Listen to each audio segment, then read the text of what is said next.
Some model updates are minor and others extensive. Well, the latest Honda Civic is certainly an example of the latter. Under its tweaked front grille, front and rear bumpers and rear spoiler sits updates to its steering, suspension, trim lineup and interior.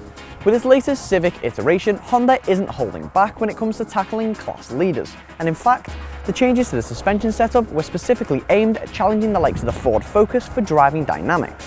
But before getting on the road, let's start by looking at an entirely new addition to the trim lineup, the Sport model, which sits in the middle of the range.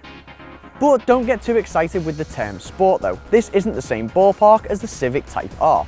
Instead of adrenaline-pumped technical enhancements, you get a colour-coded rear spoiler, 17-inch alloys and a slightly lowered mesh grille.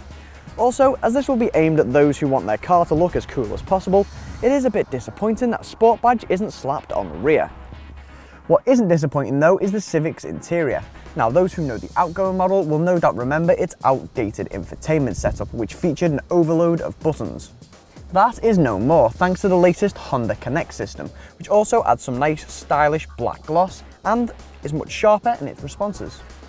If you go for the optional sat-nav system that we have, you also get some smartphone inspired pinch and swipe features.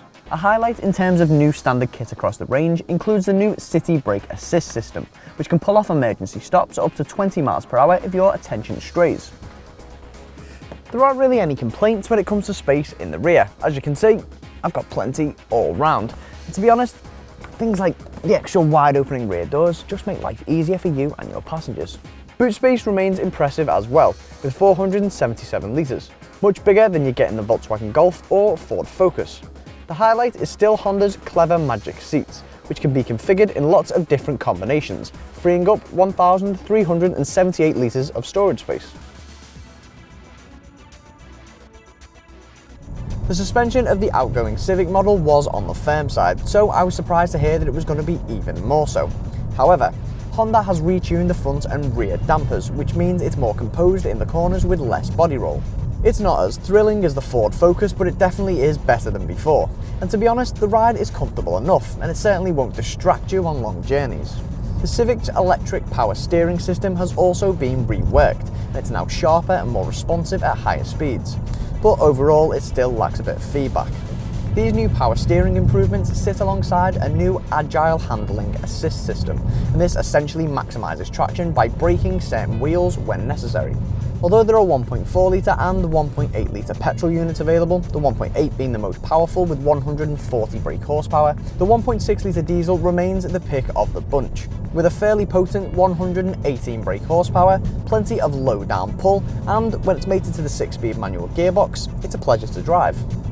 The highlight of the 1.6 litre diesel though is without a doubt its efficiency, as it emits just 94 grams per kilometre of CO2, and realistically it'll return around 70 miles per gallon.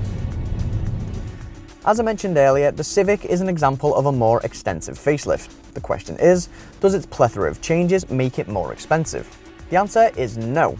There's actually been an average reduction of £1,600 across the range, but it is still more expensive than the Ford Focus and it can't match the blue badged car for driving pleasure.